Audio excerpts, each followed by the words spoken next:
I'm already in receipt of the warrant of arrest issued against me by the 5th Division of the Sandigan Bayan.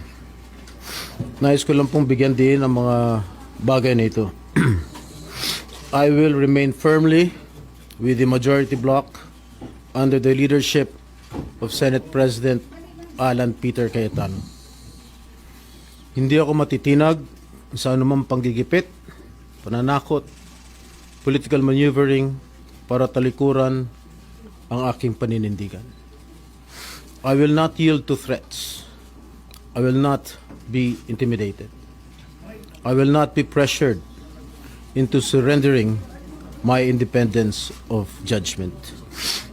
I am giving instructions to the Senate Secretary to put on hold my salary. Personal kong pasya ito upang ipakita sa sambayan ng Pilipino na wala akong intensyon makinabang sa pondo ng bayan habang nililinis ko ang aking pangalan. At higit sa lahat, hindi ako papasailalim ng kustodya ng Senado. I will not seek Senate custody. Hindi ko gagamitin ang Senado bilang panangga laban sa mga aligasyon sa akin. Nakahanda akong ipagtanggol ang aking sarili sa hukuman at hindi ako magtatago sa likod ng institusyong ito upang umiwas sa proseso. Ipagtatanggol ko hanggang sa huli ang aking sarili para patunayan na walang batayan ang mga paratang sa akin. Kalokohan ang lahat na ito.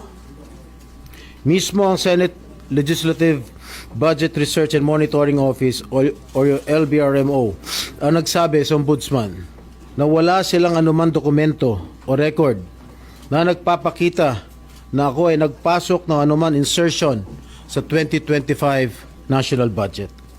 Ang mahalagang impormasyon nito ay kinilala pa mismo ni dating Senate Blue Ribbon Chairman Senator Panfilo Lacson bilang isang makabuluhang ebidensya na sumasalungat sa mga aligasyong ibinabato laban sa akin. So how can the Office of the Ombudsman file a plunder case against me when I am not even alleged to be part of or the mastermind of the supposed scheme?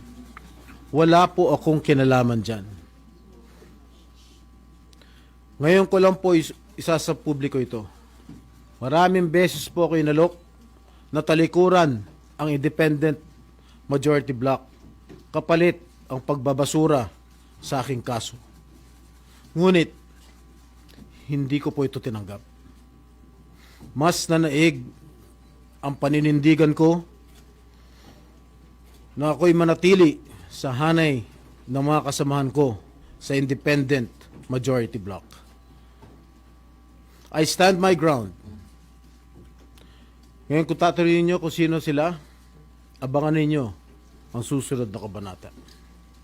I stand my ground because what is at stake here goes far beyond my personal circumstances. What is at stake here is the independence of the Senate. This institution must never become vulnerable to external pressure.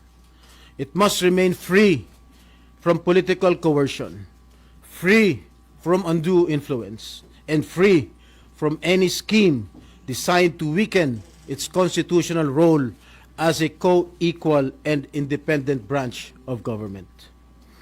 If this is the price I must pay for the decisions I have made and the principles I have chosen to uphold, then I am prepared to face the consequences, however difficult they may be, especially for my family. I will not be broken by accusations, nor will I yield to political pressure.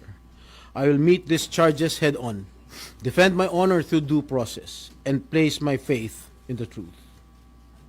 I will be proceeding now to the CIDG to voluntarily surrender myself. Maraming salamat po. Okay na? No more question, guys.